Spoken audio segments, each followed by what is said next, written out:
Good afternoon and welcome to the Midday News on Voice of the People television. I am Promise A. We'll begin with the headlines. 20 million poor Nigerians to receive cash transfer from federal government. Ojukwu Abaribe pushes for Kano's release at the US confab. Damagun reinstated after governor's intervention. TCN restores supply to key areas after grid failure. And in business, inflation rates rises to 32.70% in September due to petrol hike. And then in sports, Nigerian Super Eagles were held hostage in Libya over 20 hours. And this is according to the presidency. And now the news in details. The federal government has launched a social investment program aimed at assisting 60% of the poorest Nigerians, reaching 20 million people through direct cash transfers. And this was revealed by the Minister of Finance, Wale Edun, during the 30th Nigerian Economic Summit in Abuja. Edun emphasized that the government's increased revenue is being used to finance social programs to ease the impact of economic reforms, which have raised the cost of living. He highlighted that the mid-2024 government revenue had doubled, driven by domestic resource mobilization and the application of advanced technology in tax collection.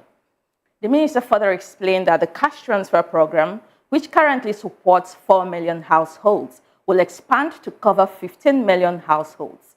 This initiative is part of the government's plan to utilize the increased revenue, including improved oil production, to address poverty. And away from that, Bianca Ojukwu, widow of the Biafran leader Dim Chukwuemeka Odumegu Ojukwu, and former Senate Minority Leader Enyinnaya Abaribe have renewed calls for the release of Nnamdi Kanu, leader of the indigenous people of Biafra. Speaking at the 2024 American Veterans of Igbo Descent AVID convention in Charlotte, North Carolina, they emphasized that Kalu's release would significantly improve security in the Southeast. Ojukwu, a former Nigerian ambassador to Spain, urged Igbos in the diaspora to uphold their cultural values and identify, stressing that the security challenges in the Southeast mirrors those affecting many other regions in Nigeria. She called for the Southeast governors to strengthen their collaboration to address the growing threat of insecurity in the region. Abaribe also expressed frustration with high number of security checkpoints in the Southeast, questioning why insecurity persists despite these measures. He insisted that a genuine commitment from the government and security agencies is crucial to reducing the violence plaguing the area. The convention's theme, Stand Up for Your People, focused on addressing the challenges facing the Igbo homeland, particularly the ongoing security crisis. And now, talking politics, the crisis within the People's Democratic Party, PDP, has eased, with the party's National Working Committee restoring Umaru Damagun as acting national chairman. PDP governors, led by Bauchi State Governor Bala Mohammed, and now the suspension of key committee members, reinstating the status quo during a media briefing in Abuja. Damagun, who assumed leadership following Senator Iyorchia Ayu's removal, has faced criticism amid growing internal tensions, including a rift between Rivers State Governor Siminalayi Fubara and his predecessor, Nyesom Wike. And last week, Damagun's faction suspended the party's National Publicity Secretary, Debo Olugunagba, and National Leader Advisor, Kamdeen Ajibade, citing insubordination. In a swift response, Olugunagba announced Damagun's suspension, claiming disloyalty to the PDP. To address the escalating situation, the PDP Governors Forum convened a meeting on but did not reach a resolution. However, Bala Mohammed confirmed that internal conflict had been resolved and the party's leadership had been nullified under Damagun. And joining us to make sense of these stories is Barrister Darlington Agomon. Barrister Darlington is, of course, a legal practitioner, a social critic, and a political analyst. Good afternoon, Barrister Darlington. Good afternoon, Prime Minister, and how are you? Very well, thank you. Welcome to the Midday News today. You're welcome. So, Barrister Darlington, let's start off with PDP. What is going on with PDP leadership and with them? There's been lots of accusations, on his side. What do you make of the whole fracas and issues going on in the PDP right now? Look, if you ask me, I will even want PDP to destroy that party. Why do you say that, sir? Let them destroy that party since they don't know what to do. I mean, whether they are being manipulated by APC or by anybody, since a whole members of that party, they don't know what to do, let them destroy that party. And let me see how they welcome them in APC or any other party. So you think it's being deliberate? It's like a man who deliberately set his house on fire. How should I pity him? Tell me. A party that was the flagship in Africa just yesterday, all of a sudden, they can't find their bearing. I mean, what kind of thing is this?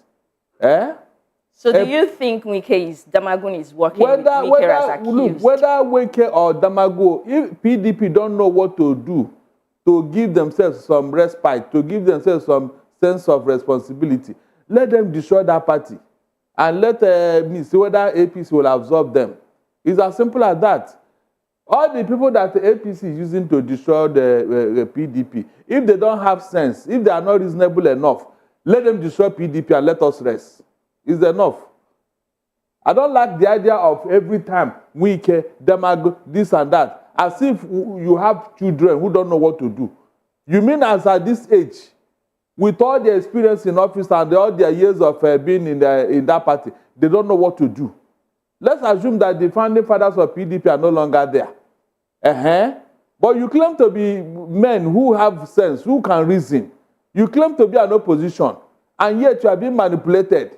Then there's no need speaking on your behalf. Even talking about opposition now, comparing the PDP and Labour Party, which party do you think is a strong opposition as it stands? Because some people are of the opinion that PDP does not know how to play an opposition, that they were better off as a leading party than an opposition. Do you share the same thoughts? No, PDP, in 1999, when they came on board and they started this Fourth Republic, they believed that they will stay there for 200 years, 60 years.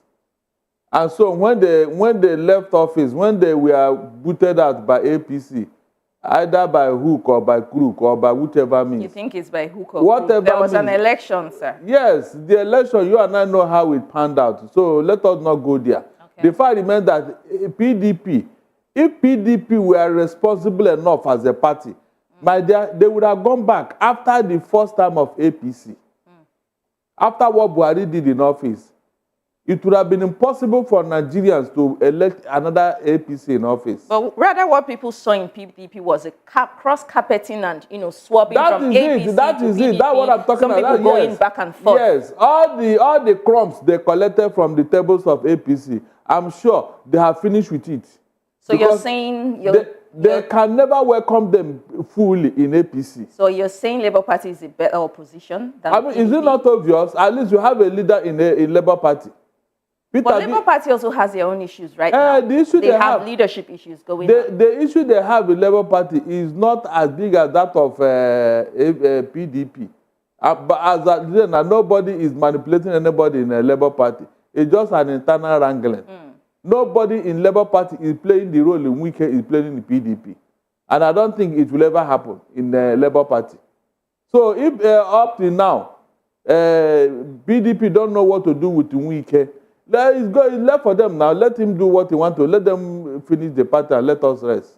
So Wike is in PDP, he hasn't been sanctioned in any way of participating in anti-party activities. Can you imagine? He's a minister in an APC administration. He's a PDP member. He's telling us that he wrote to them when he wanted to accept the appointment. He wrote to them, when you wrote to them, did they say that when you get there, you should not come back and destroy PDP?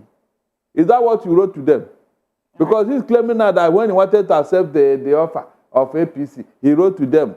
If the intention was for you to go to Abuja, Did they say that when did you write to them that look, oh, when I get this appointment, oh, I will be staying in Abuja, but I'll be controlling River State? Is that what is in that, has in that that letter? even happened before in a political history that you see a minister in another party and a member of another party behaving in such a rascally manner, and the PDP don't know what to do? Please, they should spare out the noise. If they don't know what to do, let them dissolve the party and let everybody go to every other place. Okay, sir. So sparing you the noise now, I think I'm going to start it from here. Let's move over to Nnamdi Kanu's issue now. So Bianca Ojukwu, former ambassador to Spain and the wife of the former leader of the indigenous people of Biafra, Odumegwu Ojukwu, has been calling and is calling persistently for the release of Nnamdi Kanu, coupled with Senator Abaribe. You know, Abaribe was the person who shot Nnamdi Kanu during his first release, though. So what is your take on IPOB and the Holy Choose and Kanu's detention? Anyway. Everybody that I know in Igbo land have called for Nnamdi Kanu's release. They, at least 80 to 90% of Igbos want Nnamdi Kanu release. But the federal government is not listening. And that is why the Igbos are looking at it as an affront now. They are looking at it as an insult, you know, because every other person who did the same agitation like Nnamdi Kanu from other regions. Every other person like Sunday Igboho, you Igboho, Showore, even in the north, where you have terrorists. So why was Igboho released and Kanu still in detention? That is what you asked Tinubu, because we have made representation. Before Ohaneze president died, he went to visit him now. He went to visit the president. Yes, the president. He went to visit with Tinubu. Even when the Ohaneze leadership even went to visit Buhari, or the same Nnamdi Kanu, but they all pretend as if they don't know what they are doing. So let's say whether maybe one day something will happen. But I know Nnamdi Kanu will be released. There's no doubt about it. Do you think he'll be released? There is a likelihood of him being released in this administration. Do you know one Al-Mustafa, the former CSO to Abacha? Yes, Al-Mustafa. He was in detention throughout Obasanjo's regime. At the end of the day, he did not even go to court one day. They released him. Abi? Dasuki, the same thing. Sambo Dasuki. Dasuki gets... Good. So all this, because they are from the north, they have all been released. So I believe that... So you think it's an ethnic thing going on? It is now. If an Igbo man were to be in Nassau today, Nnamdi Kanu would not be there today now.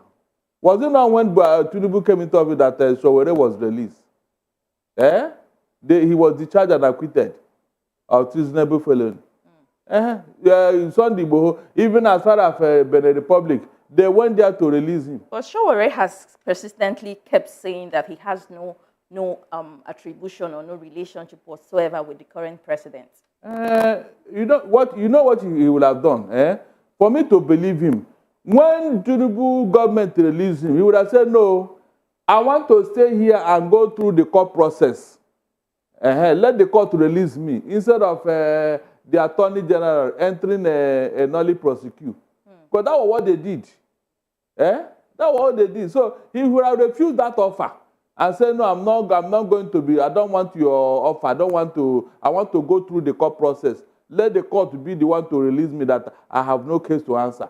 That is the only time I would have taken him serious. It's not enough for him to say it. He would have, when he came from UK, after the end bad governor protest, he was arrested at the airport. Yes. But the immigration said that there was a call from above that said they should let him go.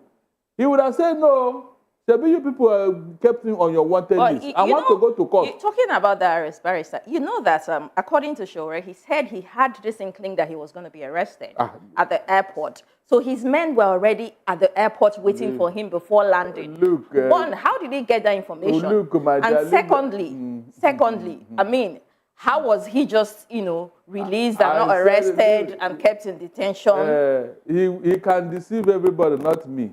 Remember, when the coast was cleared for him to come back to Nigeria, he now made the announcement a week before he came back. He said he was going to come back very soon. You remember? All the while that he was put on a wanted list, why didn't he say that I'll come back that time? It was when the coast was clear for him to come back that Ushore came back.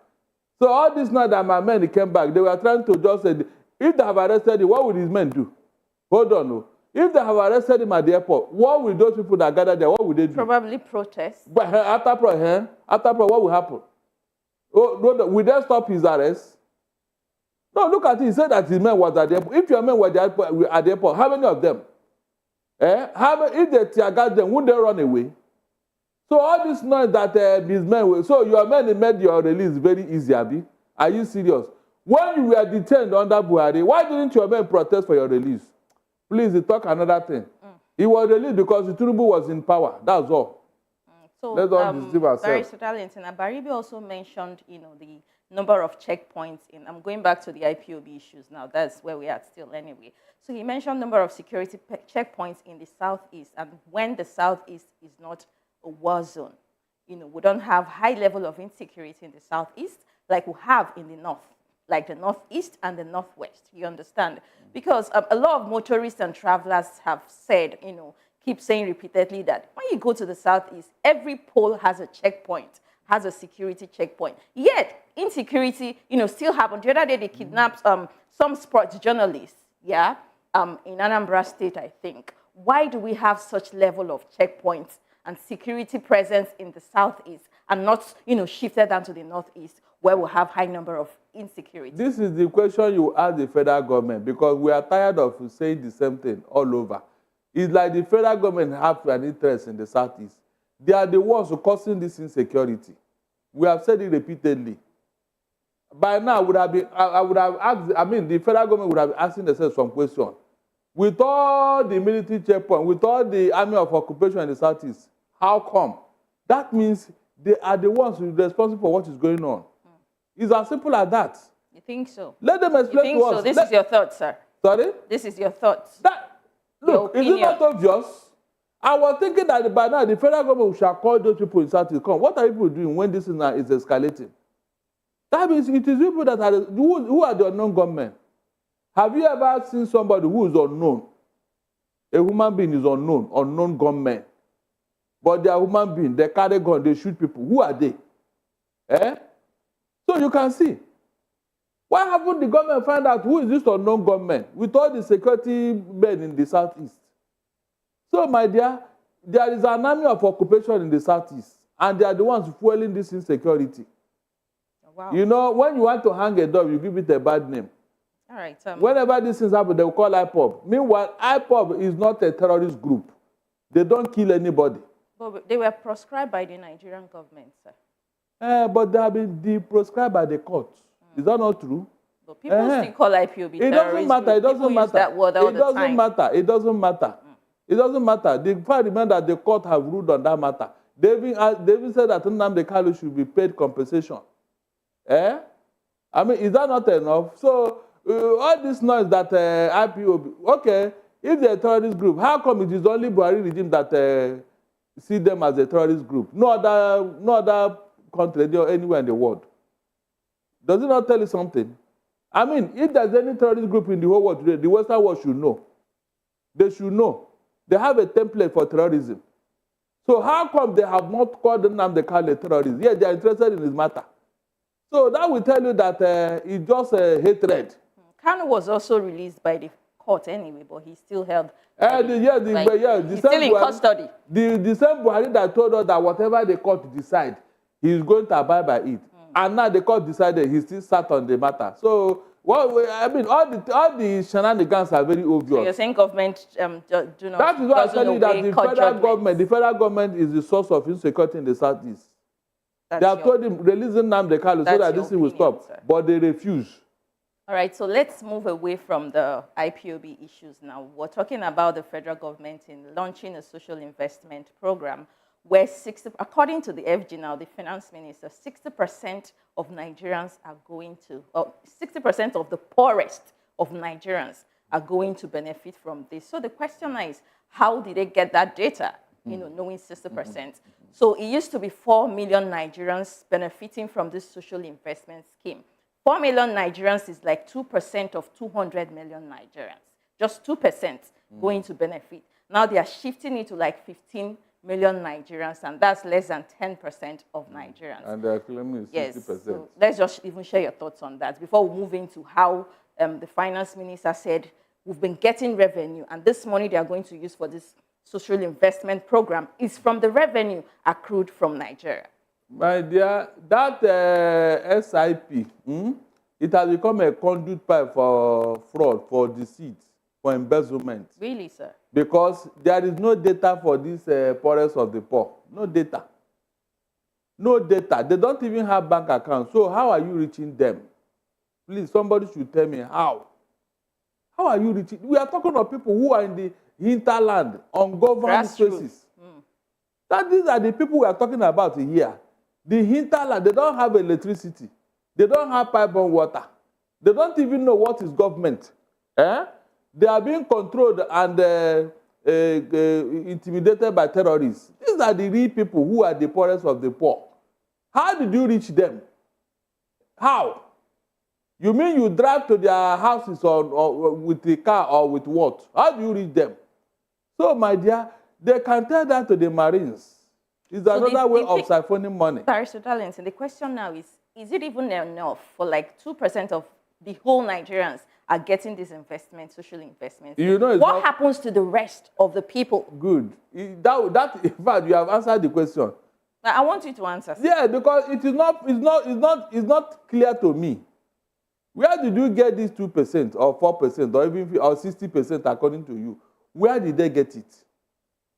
Is there any data anywhere where you can lay your hands and say, okay, since the Buhari period, they've been looking for the poorest of, they have not seen them all. Every government that comes, poorest of the poor. So you mean these people, since the Buhari era, they have not been lifted out of poverty? Then that means the program has failed. All right. Why do you continue it? All right, let's even move away from that and just let me take a bit of what the finance minister said. He said he highlighted that by mid-2024 that the government revenue doubled. That we got double of revenue within mid-2024. We're in this last quarter of 2024. That means from mid-2024 we've had double revenue and so much money to go around. So now the question is, why do we keep borrowing from the World Bank when we have excess revenue? Why do we keep borrowing from the World Bank? Because as of September 26 was the last World Bank loan that we got. That was 1.7 billion naira from the World Bank. If we're having revenue in so much double turnout, why do Nigerians keep borrowing? In fact, I don't think the man even knew this when he was talking. Because this government, they have a way of indicting themselves. When you say you are getting double revenue, what is actual revenue? What are you projecting? Why did you not get the revenue? He mentioned tax. So? He mentioned oil production. Same oil production that we heard that Nigerians doesn't produce enough oil to make enough gain in the oil production. We are not meeting OPEC quota. OPEC quota. Good. Yes. So where did you not get the double revenue? So you're saying this is conflicting? It's not conflicting. This is a fraud on its own. Because you say you have double revenue and you are borrowing money. Look at the contradiction. Okay, maybe the revenue is the money they borrowed. So you don't blame them. Oh. They've been borrowing money. And that is part of the revenue, according to that finance minister. Money borrowed can be revenue. No, that is it. Oh, that is it. But you know that our taxes are increasing. Like the president said during his campaign that he was going to widen the tax net, reduce purchasing power. And that is what is playing out. Taxes keeps increasing by the day. From 7-point-something%, it's said to be getting to be increasing to 10% next month. Isn't that enough revenue?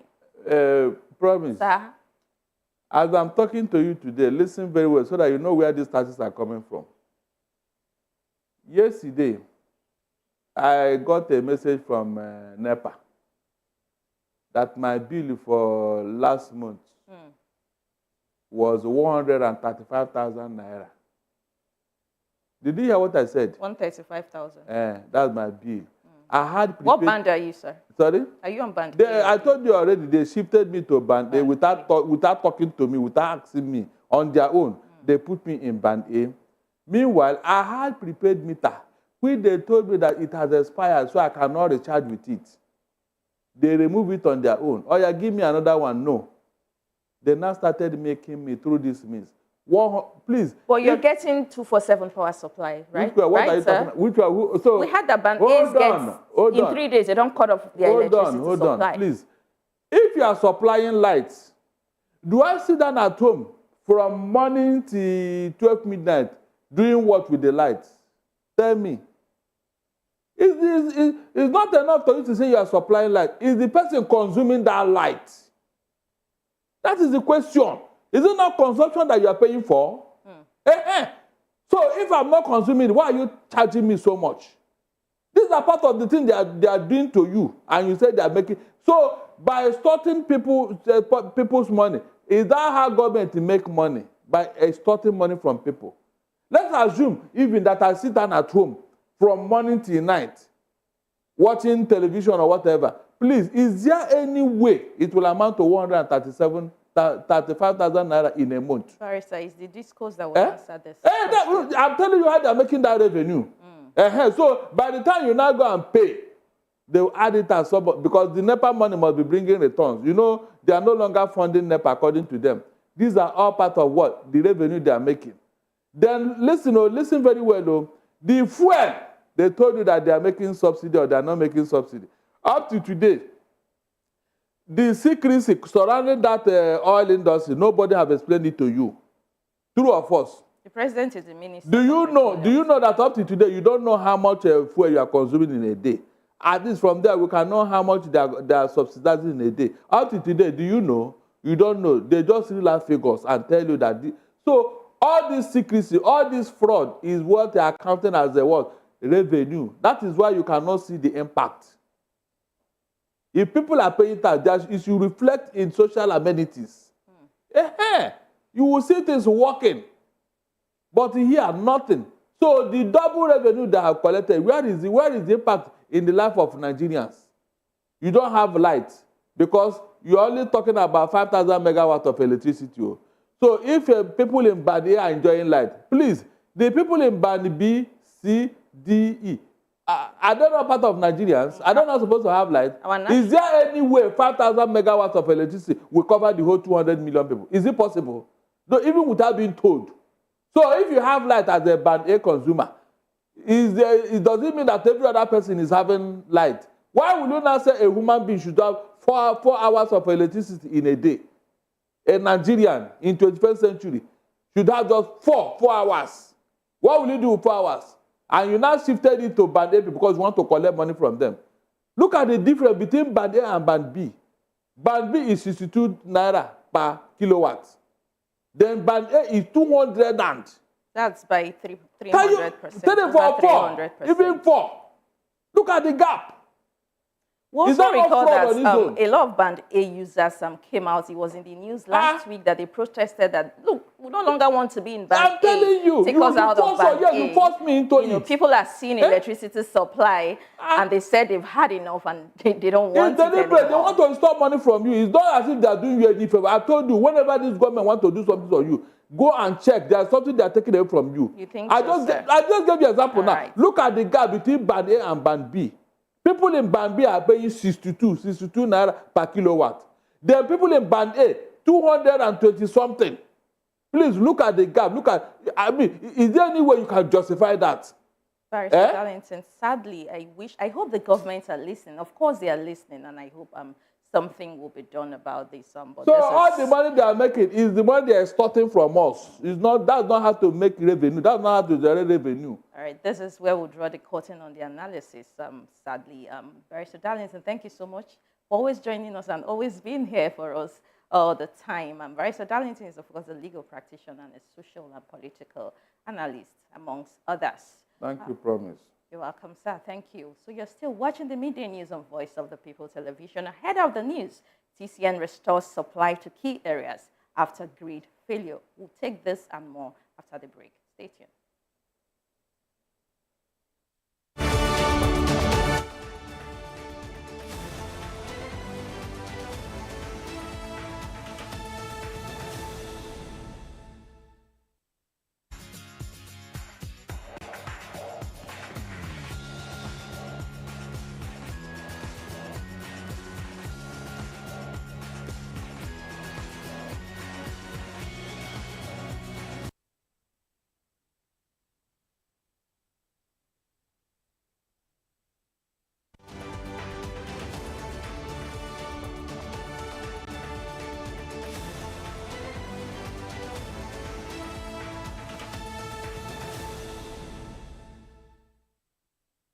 Welcome back. And now to the power sector still. Nigeria's power sector faced another setback yesterday with a nationwide grid collapse, disrupting businesses and social activities just 24 hours after a previous outage. The collapse occurred around 9:17 a.m. on Tuesday, making the seventh grid failure this year. The Transmission Company of Nigeria, TCN, stated that power restoration efforts were underway, with 90% of its substations now receiving bulk electricity. In a statement signed by TCN's General Manager of Public Affairs, Ndidi Mba, it was revealed that the grid experienced a disturbance on Monday evening and recovery efforts were briefly delayed Tuesday morning. Now, despite the setback, TCN confirmed that power had been restored to key areas, including Abuja, and assured that supply to other regions was in progress. The Ibom gas generating station remained unaffected, continuing to supply power to parts of the South-South region, including Uyo and Eket. Meanwhile, electricity distribution companies, DISCOs, like Ikeja Electric and Eco Disco, acknowledged the outrage in separate statements, assuring customers that they were working with stakeholders to restore power and provide updates on the situation.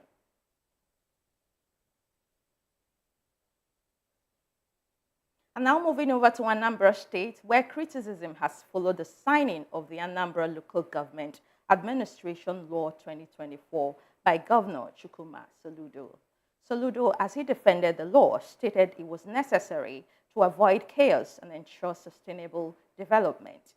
He emphasized that the 1999 Constitution, Section 7, grants state governments the power to enact laws for local government administration. The Anambra State House of Assembly passed the bill last week, and Soludo highlighted that the law promotes transparency and collaboration among government spheres. However, opposition groups, including civil society organizations and the Labour Party, expressed concerns. They argue the power and the law undermines local government autonomy and compels local councils to redirect the federal allocation to the states. Chief Damian Ugur of the Labour Party and Dr. Raf Uche of the Civil Rights and Liberty Organization both criticized the law, calling it an attempt to control local government funds and hinder grassroots development. And away from that now, Oba Michael Ajayi, the Orowo Tawaya, the second of Erimo Ijesha, Osun State, has joined the entire Yoruba race in celebrating an iconic leader and custodian of the Yoruba heritage, the Oni of Ife, Ojaja II, on his 50th birthday coming up tomorrow, 17th October. Oba Ajayi, in his special message to mark Orinisha's birthday anniversary, said the leadership of the Reverend Arole Oduduwa is not only grounded in cultural preservation, but also in his ability to connect personally with people from all walks of life. He said the bond between Oni Ogunwusi and Oba Orowa Towaya II is one of that examples deep mutual respect and friendship, founded in a shared vision to the progress of the Oduduwa people, while using the moment to wish His Majesty many more years of impact leadership.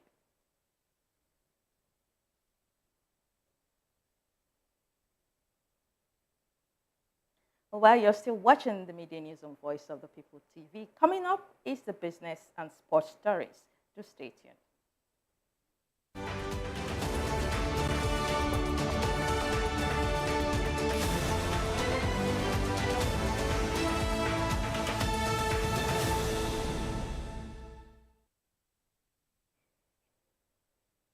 Welcome back, and now to business stories. Nigeria's inflation rate in September 2024 surged to 32.70%, a 0.55% increase from the previous month. And according to the National Bureau of Statistics, rising transportation costs and food prices exacerbated by increases in petrol prices drove this surge.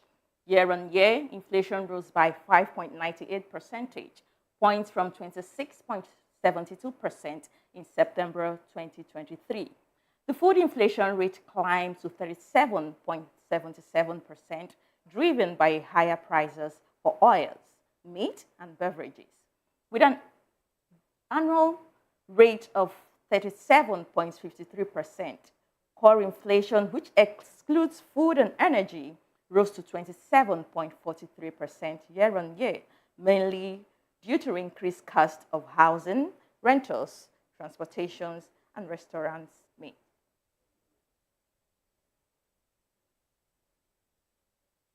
And still talking business, the Nigerian federal government plans to raise 180 billion naira from the bond market in October 2024, representing a 20% increase from the 150 billion offered by the previous month.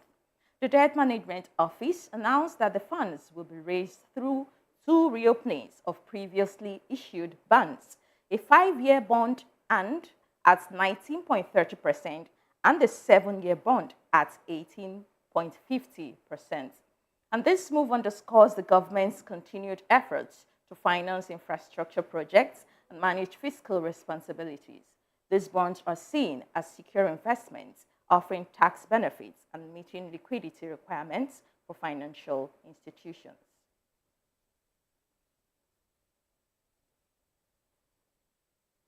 Cocoa futures have skyrocketed by 80% year-to-year date due to severe rainfall disrupting the harvest.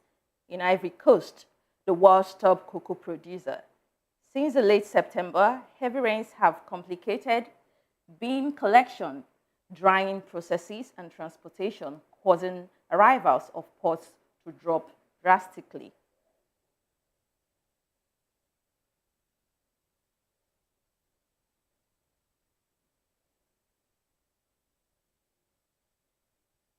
And away from business and now talking sports, the Nigerian Super Eagles were reportedly held hostage for over 20 hours at the Al Brak airport in Libya after their arrival for the second leg of the 2025 African Cup of Nations AFCON qualifiers. The players and officials were denied access to food and the internet. The Minister of Sports Development, Senator John Eno, condemned the actions by Libyan authorities, describing them as a deliberate act to create difficulties for the Nigerian team following their 1-0 victory in the first leg in Uyo. The Nigerian government, through the Ministry of Foreign Affairs, has summoned the Libyan ambassador to address the issue and ensure a resolution.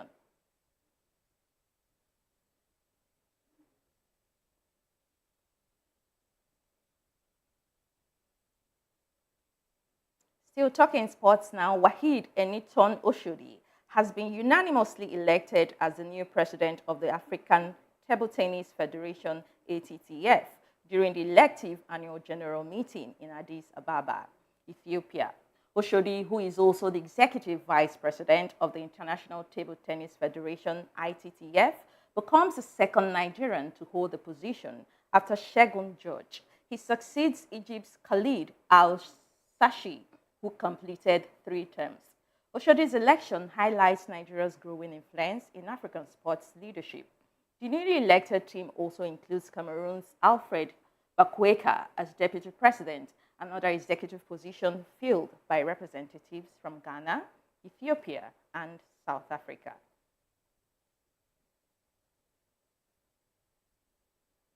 And that's a wrap on the midday news. But before we go, let's take a quick look at the headlines again. 20 million poor Nigerians to receive cash transfer from the federal government.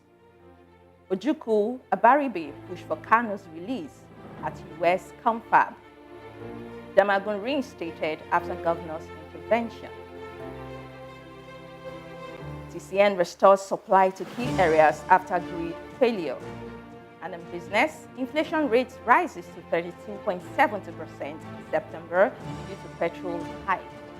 And in sports, Nigerian Super Eagles were held hostage in Libya after 20 hours. This is according to the president. Well, that's a wrap on the midday news. Do well to subscribe to our YouTube channel. On YouTube, we are at Voice of the People TV, and on other social media platforms, we are at VOP TV Live. I am Promise. A good afternoon.